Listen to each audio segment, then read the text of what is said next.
Presenting The Complete Orson Welles and the Mercury Theater on the Air in The War of the Worlds by H.G. Wells. This is Orson Welles, speaking from London. as the third man. Stand by. We'll be on the air in 15 seconds, Mr. Wells. Yes, I know. Stand by, everybody. Mercury Theater on the Air presents Orson Welles as Count Dracula in his own version of Bram Stoker's great novel, Who knows Dracula. what evil lurks in the hearts of men? The shadow knows.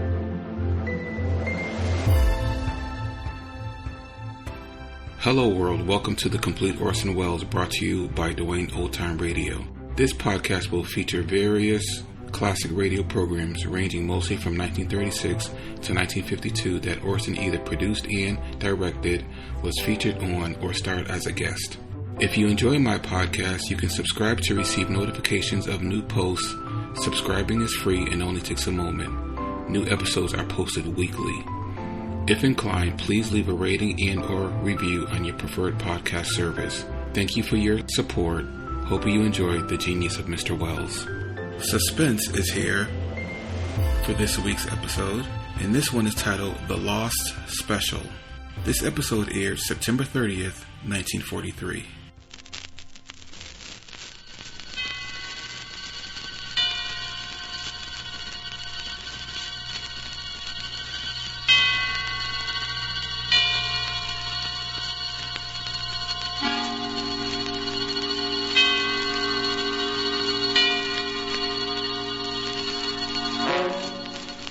Suspense. For you men and women in the armed forces of the United Nations, we present one of America's top spine tinglers. A radio rebroadcast of a program dedicated to the mysterious, the unusual, and sometimes the supernatural. A program of suspense. The producer of Suspense asks you to almost believe that the following is true. Very well. Standing beside me, surrounded by two guards, is a man who in a few short hours is to be put to death in the electric chair. His last request to the warden was that he be allowed to speak on this program and reveal what he calls some startling information. The warden naturally turned to us, and we at once complied, anxious at all times to do anything, however strange, that will hold our listeners in suspense.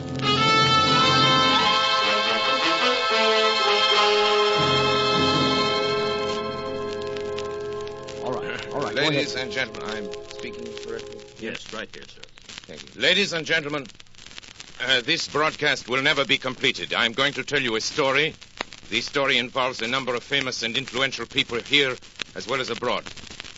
These people have received warning from me, and I am sure all of them are making it a point to listen to me now. I shall not name these great, these rich, these influential gentlemen until my story is over. They will recognize this story. They will remember me. They will take the necessary steps for my reprieve. I shall expect a full pardon and safe conduct to a neutral country. These are my terms. I shall expect word of this to be brought to this studio during this broadcast. But as I have warned you, this broadcast will never be finished.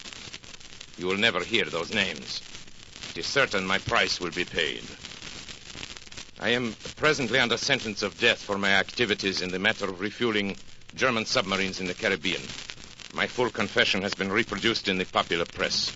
You have read it and you know the details. It is the least ingenious of my exploits and my first failure. So much for it. The story I shall tell you tonight occurred many years ago, but concerns, as I have said, many now living. It will interest you, I hope. I know it will interest them. Very well, then. On the 3rd of June, 1925, in Liverpool, a man who gave his name as Monsieur Louis Caratel asked to see Mr. James Bland, the superintendent of the London and West Coast Railway. He was a small man, this Caratel, middle-aged, darkened, with a stoop so pronounced that it suggested some deformity of the spine. He was accompanied by a friend, a man of imposing physique who, from his swarthy complexion, was probably either a Spaniard or a South American. It turned out later that his name was Gomez. One peculiarity was observed in him. He carried in his left hand, fastened to his wrist by a strap, a small leather dispatch case. No importance was attached to this fact at the time, but later events endowed it with much significance. Monsieur Caratel was shown to Mr. Bland's office while his companion remained outside.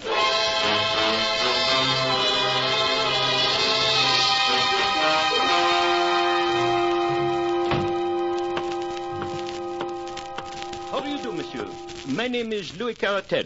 Yes, sir. What can I do for you? I have just arrived from Central America this afternoon. It is extremely urgent that I reach Paris without a moment's delay. Paris, eh? It's too bad. Just missed the London Express. I am not interested in the London Express. Could you provide me with a special train?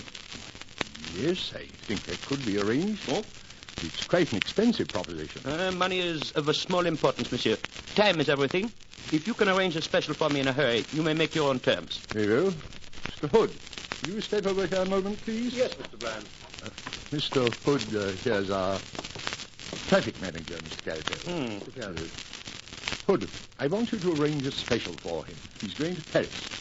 How's the line? Can you fix him up in a hurry? Why, yes, I believe so, Mr. Bland. The line is clear through Manchester, and engine 247 at the Rochdale is on the tracks now. It could be ready, say, in 15 minutes. Good. Who's available for the trip? Engineer Smith, sir. And I can put James McPherson on as conductor. Well, there you are, Mr. Caratel. Simple as that. Attend to everything right away, will you, Hood? Yes, sir. These men, Monsieur Smith and, McPherson? McPherson, are they trustworthy? Oh, yes. Of course. McPherson's been with the company for years, and I'm sure Smith, although new, is an expert engineer. Bien. Thank you, monsieur. I am deeply indebted. You have been most considerate.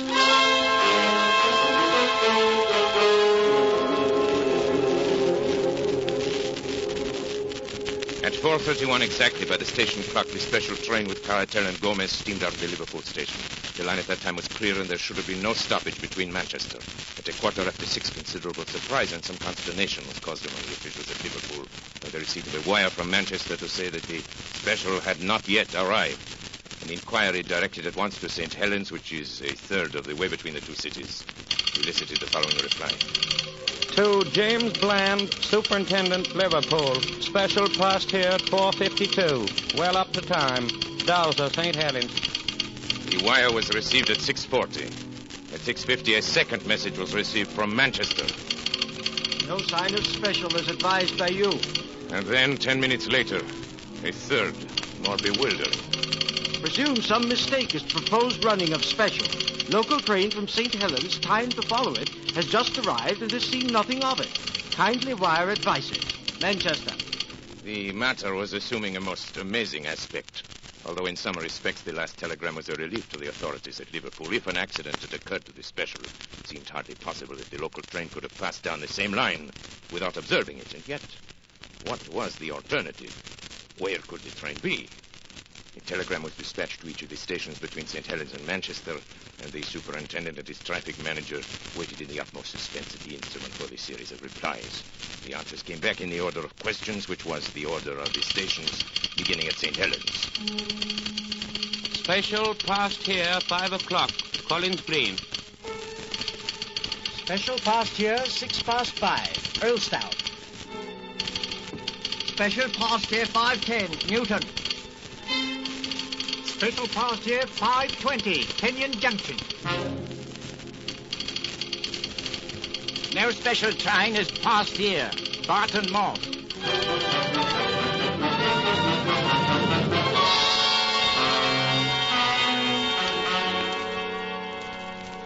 Hood, this is unique in my 30 years of experience. I can't understand it, Mr. Bland.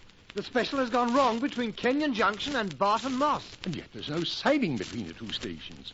Special must have run off the rails, jumped the track. But how could the 450 Parliamentary pass over the same line without seeing it? There's no alternative, Hood. Absolutely must be so. Possibly the local may have observed something which may throw sunlight on the matter. We'll wire to Manchester for more information, and to Kenyon Junction with instructions that the line be examined intently as far as Barton Moss.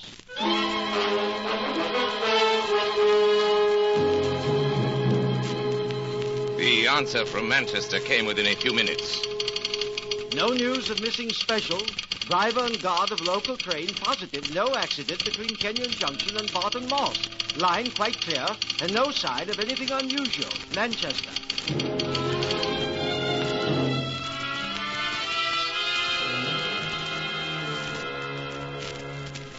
This is lunacy, Hood. Does a train vanish into thin air in England in broad daylight? The thing's preposterous. An engine, a tender, car, 5 human beings, and all lost on a straight line of railway. It's impossible.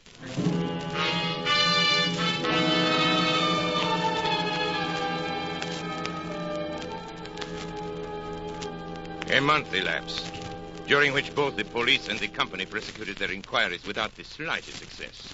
Mr. Bland, at the end of this period, offered his resignation. It was accepted. The affair remained unsolved.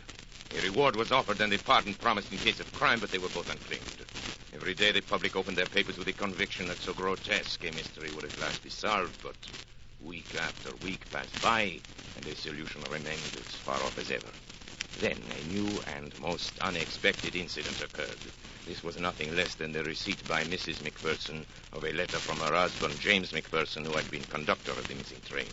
The letter, which was dated July 5, 1925, was posted from Mozambique, Portuguese East Africa, and came to hand upon the July 14th.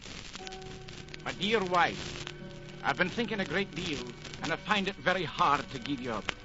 I try to fight against it, but it will always come back to me.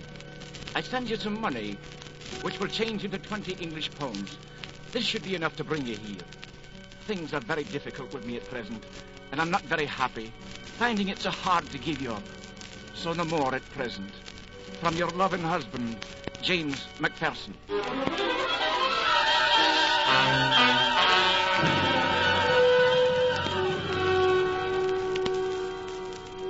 For a time, it was confidently anticipated that the letter would lead to the clearing up of the whole incident. As directed, Mrs. McPherson sailed to Portuguese East Africa. She stayed in Mozambique for some time, but heard nothing from the missing man. Finally, she returned to Liverpool, and so the matter stood. And has continued to stand right up to the present moment.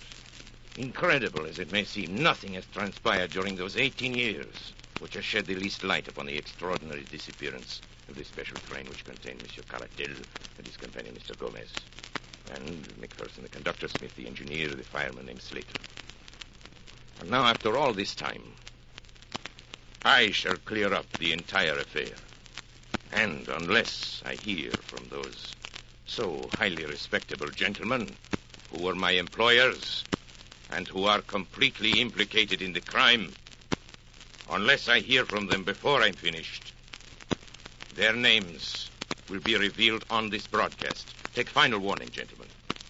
You know I mean what I say. If you are smart, you are at this moment arranging my reprieve. I must remind you, time is short. You have just 6 minutes.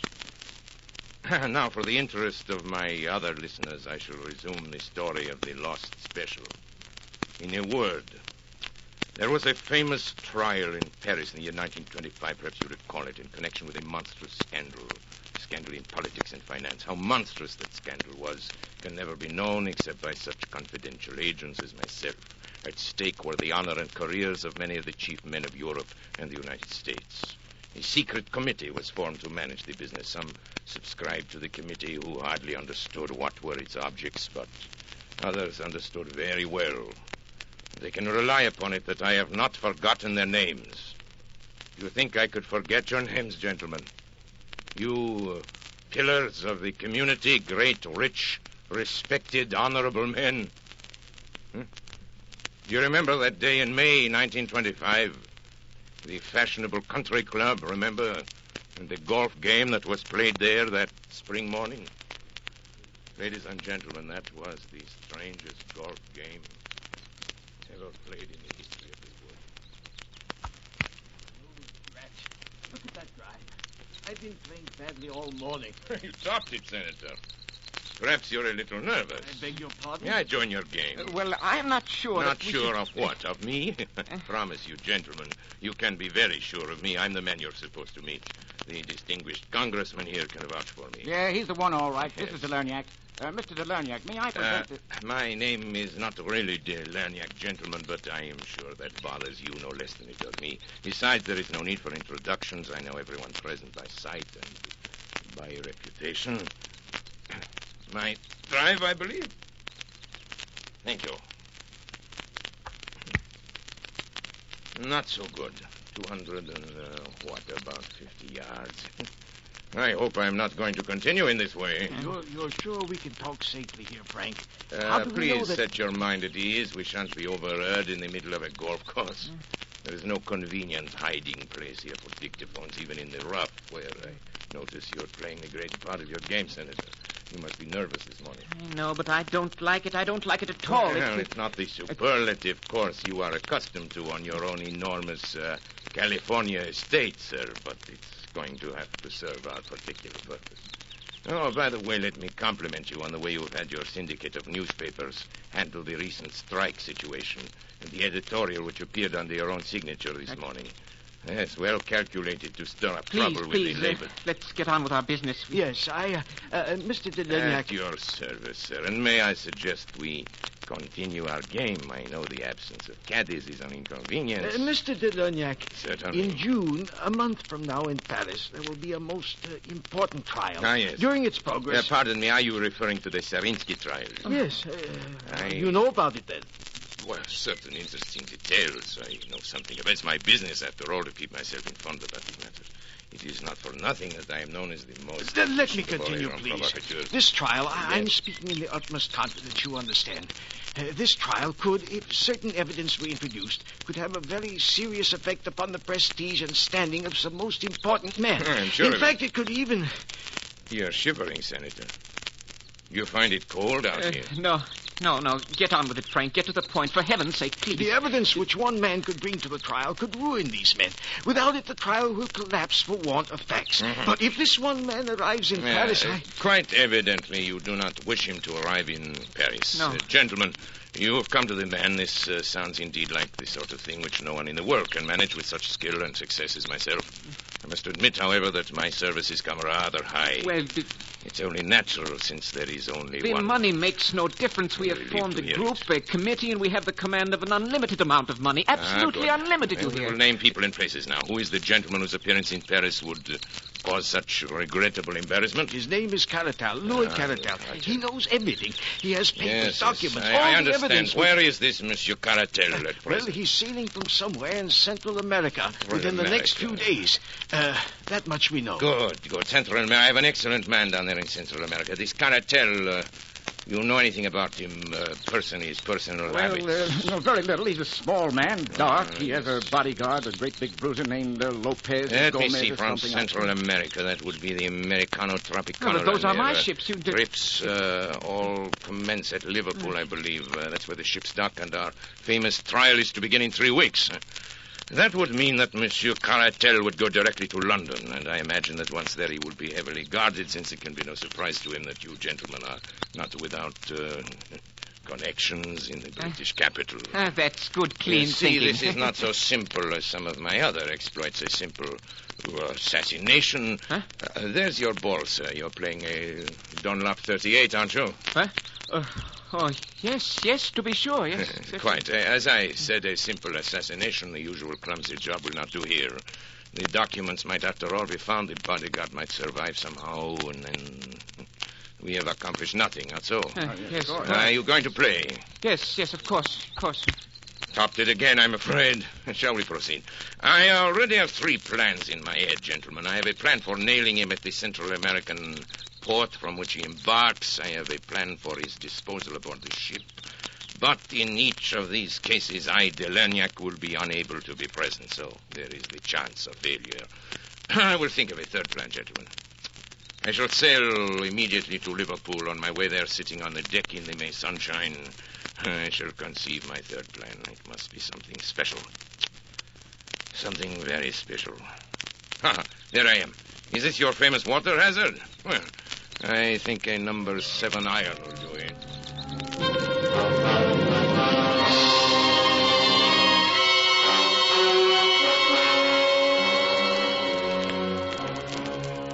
And thus I undertook to bring about the complete destruction Monsieur Caratelli's bodyguard companion, Gomez, and his documents. Plan 1 was already out the window, as I found out the next day. Belerniak, White Sulphur Springs, Virginia. Baby Lou, unable sleep last few nights, have sent him to visit Aunt Henriette. Will rejoin him on 21st. Love, Jenny. This telegram from Matagalpa conveyed to me the information that Caratel, possibly sensing danger, had moved from his hotel and gone to stay with friends until his ship sailed. So it was impossible to carry out the idea of the fire in the hotel. His ship leaving on the 21st was the Henriette. On my 4th day at sea, I heard from her. To Larnac, Berengaria. Ship-to-ship communication from Henriette Tropicana Line. Presented Grace your box of chocolates. Louise has given up candy for Lent. Grace still wants us all together for 29th birthday party. Will be really special. Ralph. This meant that poison had been given to Gomez, the bodyguard, in an effort to get him at least out of the way. He'd been unable to succumb to it. He'd thrown off the effects, and it was evidenced by the report that we would all be together on the 29th. Now, Caratel had refused to eat the food containing the poison. So much for Plan 2, which was not worthy of me anyway, since there was always the possibility of the bodies being found in the ocean. The man Gomez was carrying the documents in a dispatch case strapped to his wrist, and I must tell you something now. I was glad, mind you, that we had failed so far, for the plan I had conceived on the night I arrived in Liverpool was so magnificent, so absolutely unprecedented in the annals of crime, that I owed it to myself, to my employers, and to history to carry it through. The inspiration came from the words in the code telegram which indicated that Caratel would arrive in London and hire a special train there to convey him from Liverpool. My British agent, Mr. Moore, and I contrived to buy over several officials of the railway. Now, here begins the story. First, the division head, who helped us employ James McPherson, whom we contrived to be the conductor of any special train we designated. Then further, at a sum that would make them independent for life, we bought over an engine driver named Oswald Smith and the fireman John Slater. These men, we arranged with the division head, would be assigned to whatever special train was hired by Caratel. On the afternoon of June 3rd, as I was sitting in my room at the inn at Barton Moss, the call I had been awaiting came through. It was McPherson reporting. Hello, Mr. Delanyak. We shall be leaving in a few minutes. He's hired their special. Good. Smith will be engine driver and Slater fireman. And, of course, I'll be in charge. What about Moore? Will he be aboard? Afraid not, sir. He gave them quite a story about having to reach his sick wife and all. But Caratal would have none of it. You said, though, sir, that it didn't matter. It does not matter. What time will you pass Kenyon Junction? Let me see, sir. If we leave the next few minutes, we should be there at 5:10. 5:10. It's a 49-minute run, sir. 45 minutes. I can make it, but delay all you can before you start. Yes, sir. I guess it's all up to you from now on. Best of luck, sir. Oh, here they come, sir. Goodbye.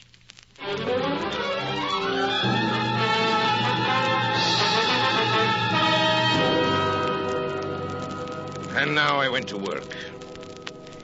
Everything had been prepared for days before, and only the finishing touches were needed. The side track, just before Barton Moss, leading to the abandoned Heartsease mine, had once joined the main line, but it had been disconnected when the mine had been worked out some years before. We had only to replace a few rails to connect it once more. With my small but competent band of workers, we had everything ready well before the special arrived. When it did arrive, it ran off upon the small sideline so easily that the jolting of the switch points appears to have been entirely unnoticed by the two travelers.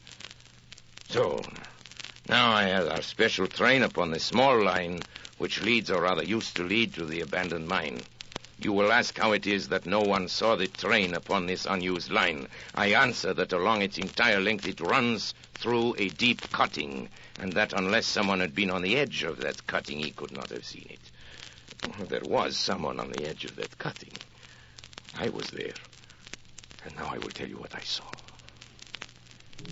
The moment the train was fairly on the sideline, Smith slowed down the engine, and then, having turned it on full speed ahead, he and McPherson, with Slater, the fireman, sprang off before it was too late. It may be that it was this slowing down which first attracted the attention of the travelers, but the train was running at top speed before their heads appeared at the open window. It makes me smile to think how bewildered they must have been.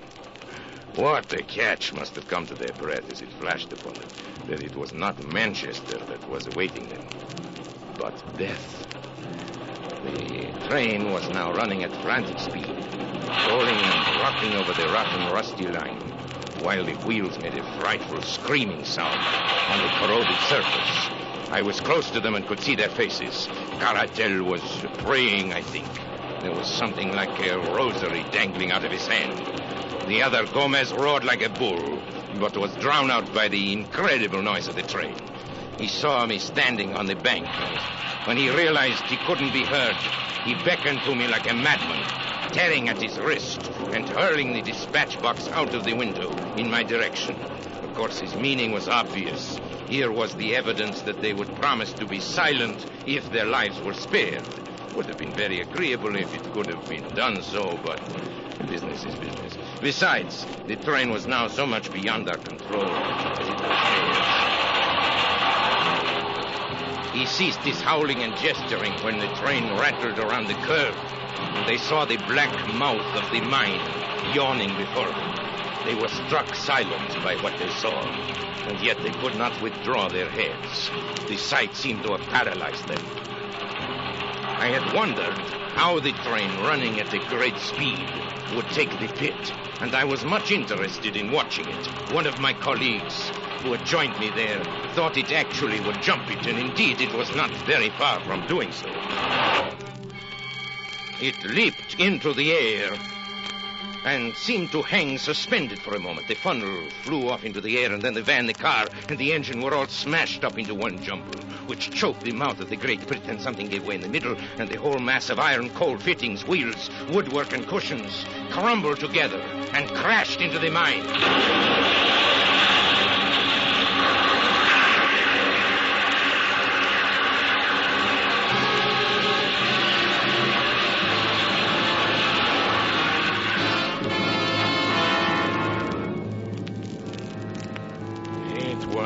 Perfect. The deep, muddy water standing in the bottom of the pit 200 feet below responded to the intense heat of the engine boilers. It hissed loudly and blew great bubbles of black mire into the air. At the same time, the walls of the pit, loosened by the impact of the train as it struck the opposite side, gave way, and a mighty avalanche of rock and dirt thundered down upon the wreckage of the train as it settled with a low, hissing sigh, and was covered forever by the mud and mire. The vapor hanging in the air shredded off into thin, small wisps, and all was quiet again in the Heartsease mine. And now, having carried out our plan so successfully, it remained only to leave no trace behind us. Our little band of workers at the other end had already ripped up the rails and disconnected the sideline, replacing everything as it had been before. We were equally busy at the mine. The lines which led to it were torn up and taken away. Then, without flurry but without delay, we all made our way out of the country, most of us to Paris, my English agent to Manchester, and McPherson to East Africa. Word in passing about McPherson, who was foolish enough to write to his wife and tell her to meet him in Mozambique. And naturally, we took steps to ensure that this meeting would never come about. I have sometimes thought it would be a kindness to write to Mrs. McPherson and to assure her that there is no impediment to her marrying again. But of the lost special, let the English papers of that date tell how thoroughly we had done our work and how completely we had thrown the cleverest of their detectives off our track. You will remember that Gomez threw his bag of papers out of the window, and I need not say that I secured that bag and brought them to my employers.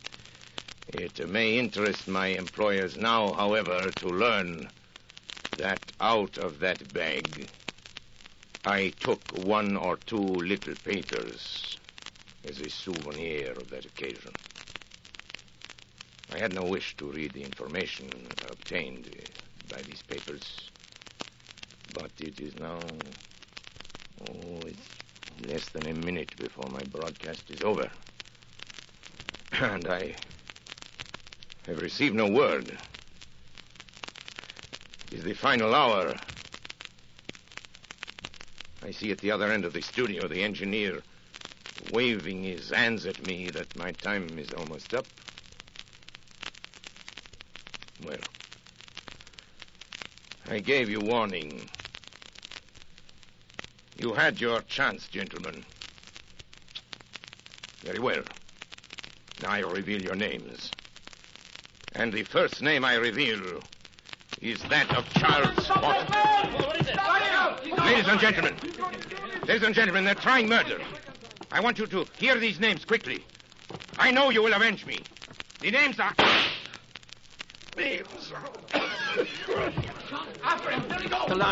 Delanya, can you hear me? Are you all right? Hey, Bill, play something quick, will you? Theme, curtain music, anything.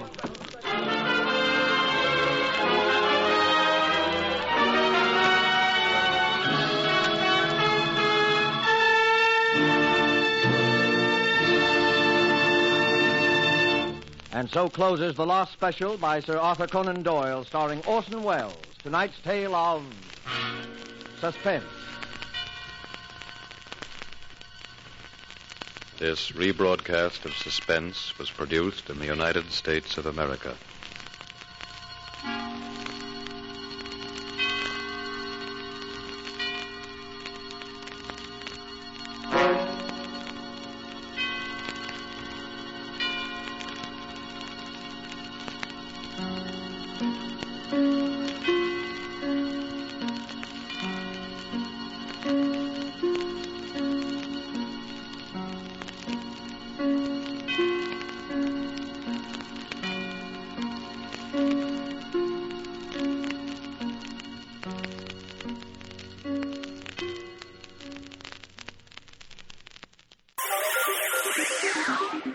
Thank you for listening to and showing your support for my podcast.